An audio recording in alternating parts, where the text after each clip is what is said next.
અરે આ સંતિ આ સોનેરી નાળીઓ રહ્યા છે તો પ્રતાપ સંઘ ને તમે ઝીલાવો.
બાપુ હવે કઈ કામ હોય તો કયો મને. હા બાપુ પછી તમારો ઘણો કામ છે. આપણ કયો તારે ને બાપુ.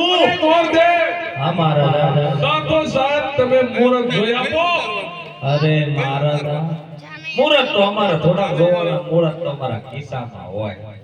એ મહારાજા આવે વળી હાતમ ને હોમવારા બહુ મુહૂર્ત હારા આયા છે. એ બધી કંકોત્રી લખી નાખો. અરે ગોરદેવ તો સાતો સાત કંકોત્રા લખી દો. જેવી તમારી આજ્ઞા તમે કહેતા હોય તો હું લખી દઉં, પણ તમારા હગાવાલાની મને ન ખબર હોય. આપણે કહેવાય ને તમારા ઘરના એટલે કે આમને કેવી બધે સંભાળી કંકોત્રી લખી નાખે. એ તમે તમારા ઘર મેળાએ લખો.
હા બાપુ, હવે કઈ કામ હોય તો કયો.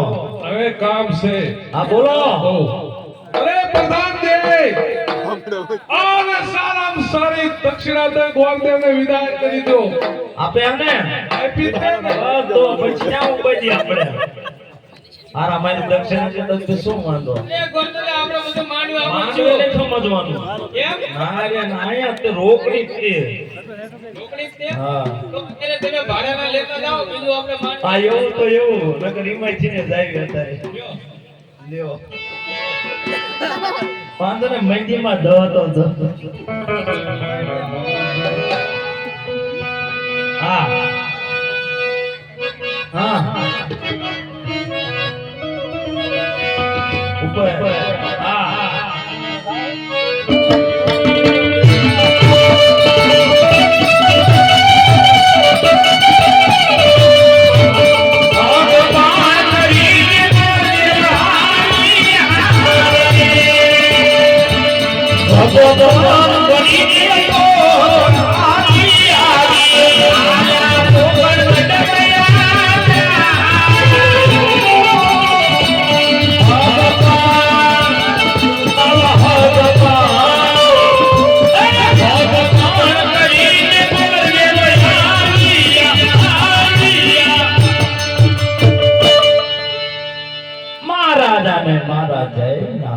જય નારાયણ ગોર મહારાજ.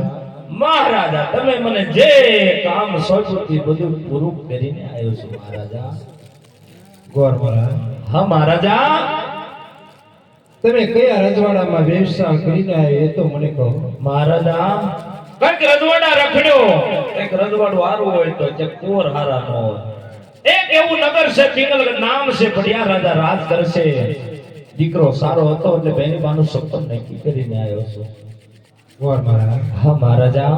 પિંગળગઢના પટિયા રાજા હારે મારે 20 વર્ષથી વ્યાર ચાલ્યા. હા બાપુ. અને ત્યાં તમે સગુણાનો વ્યવસાય કરીને આવ્યા. મહારાજા વેર તો તમારે અને પિંગલગઢના રાજા નેસેના ભોળી પરજાનો શું મહારાજા હે? કા દીકરી દેવી પડે ને કા તમારે મહારાજા દીકરી લેવી પડે. સાચી વાત છે ને બાપુ? હા ગોર મહારાજ. મહારાજા થોડોક પાછો દોઢ ડાયો થતો આવ્યો છું. એ લગ્નના મુહૂર્ત લેતો આવ્યો છું. સાચા મને સોમવારા મુહૂર્ત આયા છે. આજ માતાજીને કેમ બધે કંકોત્રી લખી નાખે. હા ગોર મહારાજ.